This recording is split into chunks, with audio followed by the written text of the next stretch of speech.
Maestro Paul is back. Shoutout. Paramdam kayo sa chat box natin. Comment down kayo dyan para makita yung mga comment nyo, Mabsat. Shoutout sa inyo.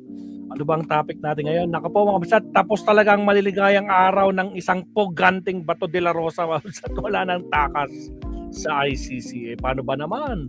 Ha? Naglabas ng Supreme Court, no? Ito hinitin. Di ba naniniwala sila sa Supreme Court lagi, yung mga DDS na yan? Oh. Igalang nyo Supreme Court, denied kayo, mga kupal kayo. Lalo na si Bato de la Rosa, Diyos ko Lord. O ano kayo ngayon? Pahiya kayo ngayon, no? May jurisdiction. Kinikilala ng Supreme Court ang jurisdiction ng ICC sa Pilipinas noong panahon na miyembro pa tayo ng ICC. Yan ang problema sa inyo sa mga attorney nyo, butragis. Baligtad ang utak ng mga attorney nyo, Diyos ko Lord. O sige to. Okay, siguradong hindi na naman. Ako, karapatan ng bayan. Unang prioridad, TRO denied. Ay, grabe naman si Bato de la Rosa. Nako, Bato, wala ka nang kawala sa ICC. Sigurado, mabibwisit ka na naman dito kay Attorney Conti. Pag ito, nag-explain sa mga pangyayari. Ha?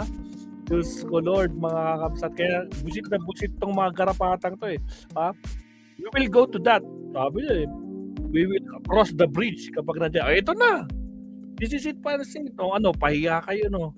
Anak talaga kayo ng mga tragis kayo. O siya. Puntahan na natin sa Attorney Conti at payakin na natin itong mga garapatang to. Diyos ko Lord, Rudy. Okay. Share na natin sa Attorney Conti, Mabsat. Bawasan natin ng konti yung background music. Okay, pasok, Attorney. Si Attorney Cristina Conti, ang ICC Assistant to Counsel at SecGen ng NUPL-NCR. Attorney Conti, magandang gabi. Tony Enrica. Magandang gabi o hapon ba? Gabi na. Attorney. Gabi na, Attorney. Why? Are you in a different time zone? Ay, hindi naman po. Nakatakip yung ano. Because the blackout curtains, Kasi, 6 o'clock. the blackout curtains are already drawn. Sorry, hindi mo narinig yung aking kakan-drama, pero saka na lang pag may replay na lang. Anyways, Oo nga, speak of drama, may drama din sa Senado kanina, umiiyak. Mabsat, pag-usapan din natin yung umiiyak na drama na yan. so may nilabas na desisyon ng Korte Suprema denying the petition for TRO ni Senador Bato de la Rosa. Meron pa ba siyang other remedies, do you think, that would... May remedies pa ba, Attorney? Diretsuhin mo na, wag mo na silang paasahin. prevent him from being served an arrest warrant? Sa totoo, ultimo wala. Ay, ultimo! Diyos ko Lord Rudy, ultimo, wala kayong kapag-asa talaga. Ay, Bato, wala na. Bottom line yan wala, pero syempre, sa bahagi niya, pwede nang hintayin yung resolution on the merits nung kaso na yon. Yung TRO lang, mabigat na yon dahil ibig sabihin, wala kang, siguro pinaliwanag kanina ni Dean Mel, na wala kang, kumbaga, importanteng kapatan na nalalabag sa ngayon, kaya hindi makikialam ang korte kaagad-agad. Kumbaga, yun yung epekto ng TRO Ibig sabihin, tingin ng korte, walang ganun kabigat na karapatan na kailangang protektahan. Pwede niyang hintayin yung resolution nun kasi nung mismong kaso, kasi ibig sabihin, ang tanong na sa korte, ang unang tanong sa TRO, may karapatan ba na mabigat na kailangang pigilan ngayon ang pag-violate? Sa dulo, yung mismong on the merits, yun yung sinasabi niya na, ano ba itong warrant na to? It is not enforceable, it is not valid. He can wait for that, pero palagay ko, wala siyang asahan. Okay. Grabe ka naman, Attorney. Masyado mo naman pinapaiyak sila Jimmy Bondoc, sila Torion. Wala silang aasahan. Ha? Sino palpal na nga ni... Sino to? Sino sa mapalpal kay Jimmy Bondoc? Si Drilon? Si Ces Drilon? Ikaw, paiyakin mo na naman si Jimmy Bondoc. Hindi matatanggap yan. Diyos ko po, Lord. At mali ang ginawa nila dahil dapat sa ICC sila dumulog. Okay. Ngayon, dahil ang sinasabi lagi po ng mga abogado na pumapanig po kay Senator Bato de la Rosa, again, the argument often repeated, walang local court warrant. Kailangan merong local court. Kailangan ng local court na. Tragis. Wala kang TRO Diyos ko Lord, kasi kinikilala ng Supreme Court ang ICC, no, na miyembro pa rin tayo, no? Diyan sa ICC na nung panahon na nangyari yan, Diyos ko Lord. Wala talaga bang nangyayari? Iyakan kayo, magarapata kayo. Court na magsilbi or maglabas ng warrant. What is to prevent people or I don't know, interested parties from actually asking a court to issue a local warrant for Senator Bato? Mahirap ba 'yon? Una, walang pangangailangan. So, kung isang tabi natin yon na, sige, fine, punta tayo sa local court.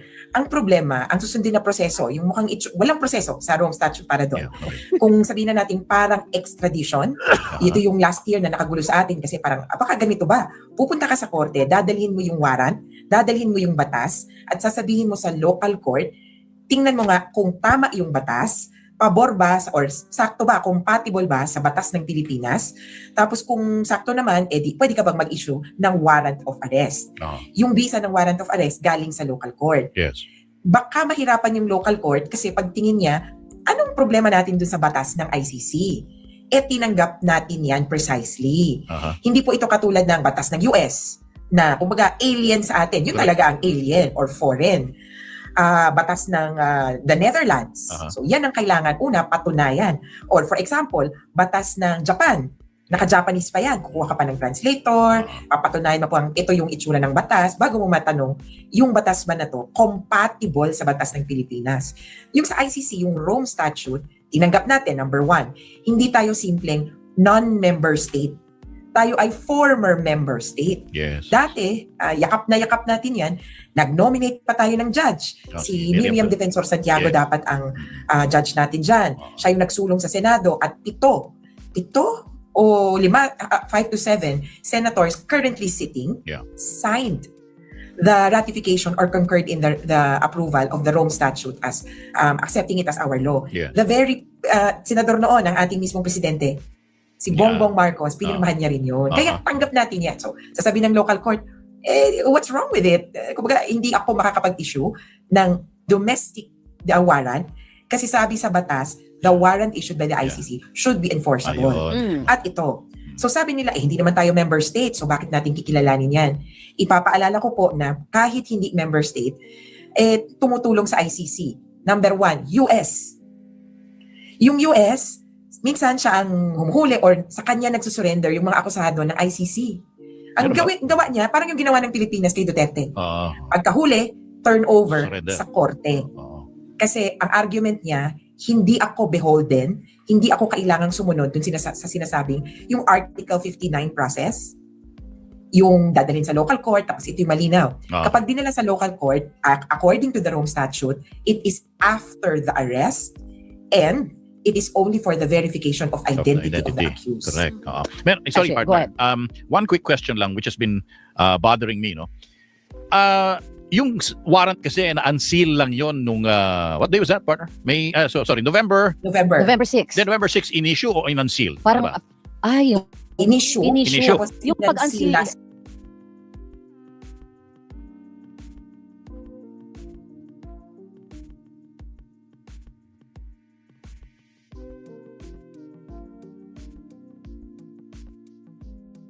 Then November 6 in-issue o in-unseal? parang yung In-issue. Tapos yung pag-unseal last week. recently lang nung When a warrant from the ICC is sealed and it is supposed to be secret, not for public knowledge, pero nalaman at inihayag ng isang government official sa ating bansa, hindi ba breach of confidentiality yun? Hindi ba, wala bang karampatang how do you say sanction yon kapag ikaw ay naglabas ng sealed warrant na walang pahintulot ng ICC? Sa isang punto, opo, confidentiality, nakalagay doon, kailangan respetuhin yon na hindi muna ipalabas.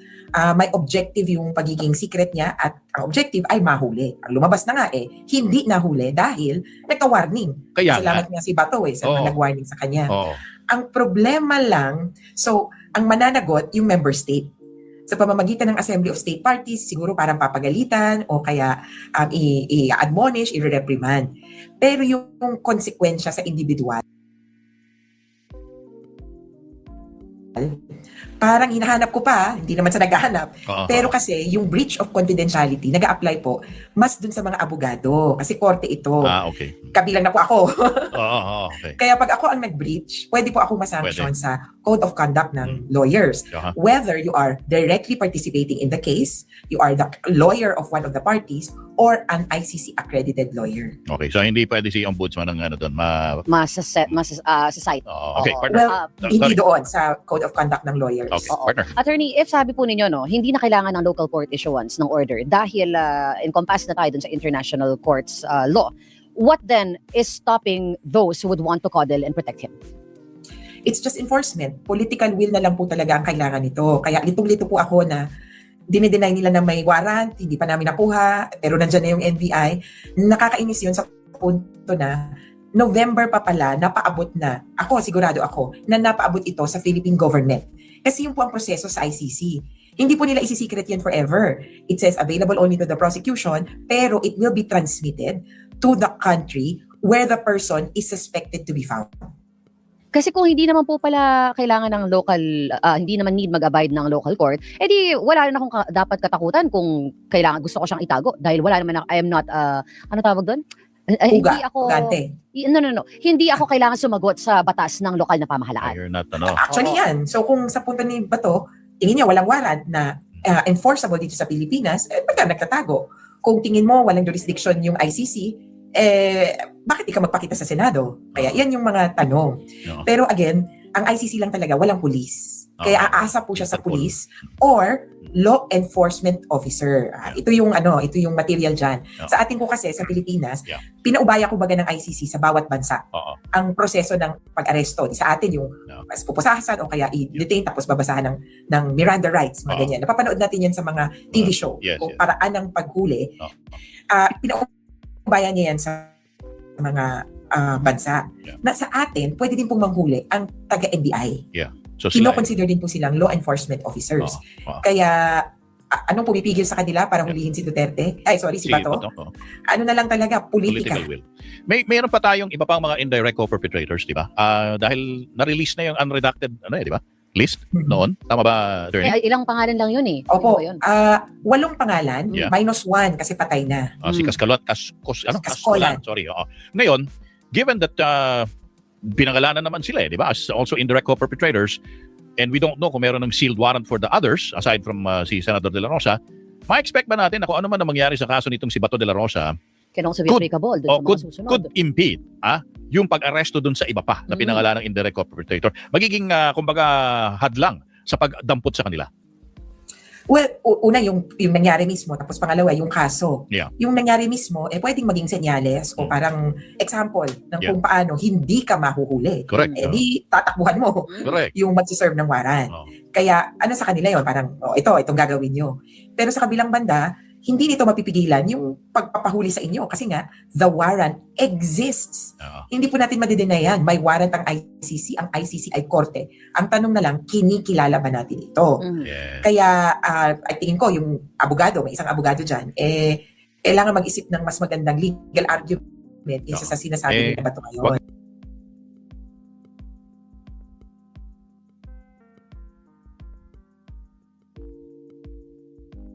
Kaya daw siyang dapat tawanan or i-ridicule Attorney Conti. So, I will not okay. say anything. Huwag tayong, I'll keep a straight face but my third eye is It's wide blinking. open. Yeah. Attorney, Nasa likod ng ulo ba? actually, parang may bibig sa likod na ulo. That's such a horror thing.